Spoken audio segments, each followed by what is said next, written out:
Next guest argues in a new opinion piece for Newsweek that Democrats should be formulating their own SAVE Act. This plan, though, would include two key planks, AI and affordability.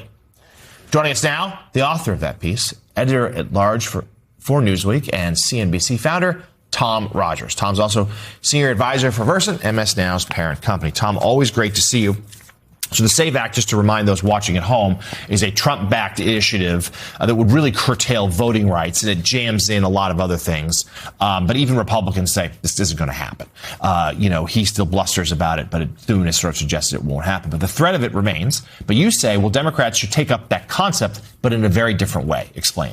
Very different way. This is about truly saving America money, the true meaning of save. AI and affordability top the list for voters in terms of anxieties, and the Democrats should position themselves for a win on both. And the question is, how do you do that? And what I've proposed here is a plan to create a read-through of consumer pricing in the form of an AI app with agentic capability that would have in it all supermarket prices, all big box retailer prices, drugstore prices, gas station prices. There are limited ways to compare pricing on the internet and through Amazon, but no way to really do it comprehensively that include all the brick and mortar local locations that people shop at.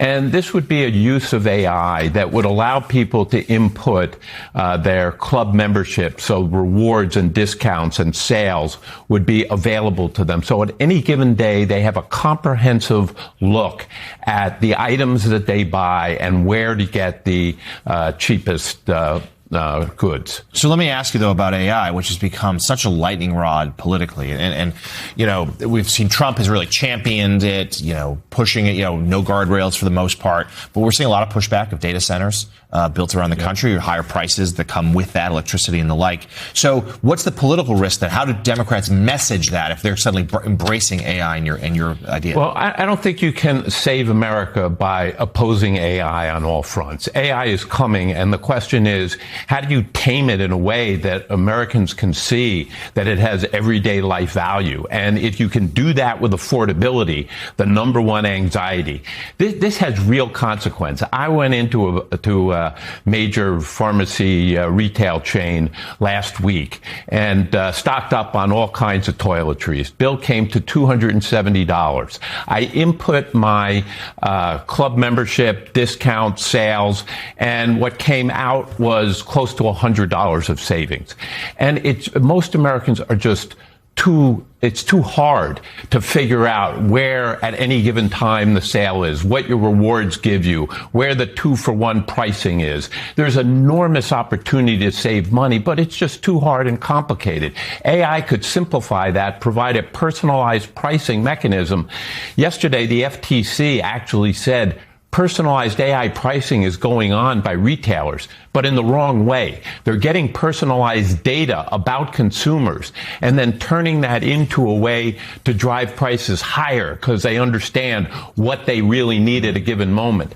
By comparing all pricing and giving people the opportunity to input rewards, discounts, sales, incentives, you have a real price transparency. And price transparency is going to be much more valuable than going after companies because of accusing them of gouging prices, or Mamdani's idea of getting prices down by government supermarkets. The best way to do this is making it easy for consumers, and consumers are too lazy. And how do I know that? They're too lazy because gas station prices are the most transparent thing in the world. Big red neon signs in every neighborhood. And any neighborhood I go through, there is no difference between people patronizing a gas station with gas that is 50 cents higher than another gas station. And when it comes to that kind of price transparency, people are too lazy. We need AI to simplify this and make it easy. Too lazy or too busy. Tom, as you talk about the Democrats should come with their own SAVE program, one of the things that occurs to me when you deal with AI, which is not going anywhere, National Action Network, my group has been working, trying to get some of the companies to partner with teaching people basic AI, because there's an employment problem there. If you are not adept with AI, you are going to be eliminated from the job market. So that should be part of a Democratic plan. How do you deal with that? And the affordability question, of course, is related to that. And there's no clear Democratic plan out on how you deal with that, which is their core constituency. And it's a great point. And I think there's a job component to what I'm suggesting. If you have this kind of plan, but you need to take advantage of one item at Walmart and one item at Kroger's and something else at CVS, people aren't going to have the time to go to multiple locations and order online for what's available there. And you need companies like Instacart, which employ people to pull things off shelves at different locations and deliver them directly to people's homes. This would involve a huge number of employment opportunities for people being those shoppers who allow people to take advantage of where the best price is on any given thing. And I think that's one of the areas where an AI solution would drive employment. Yeah, no, I think there is an opportunity here, for Democrats, because certainly we have seen it's swung wildly the other way on AI, but there's still ways it can be certainly embraced and used well. The new opinion piece available online now at Newsweek. Tom Rogers. Tom, thank you so much. One more headline for you before we go. President Trump set to tape an interview today with his former personal lawyer, Michael Cohen, the one-time fixer who became a vocal critic and then key witness in Trump's New York hush money trial.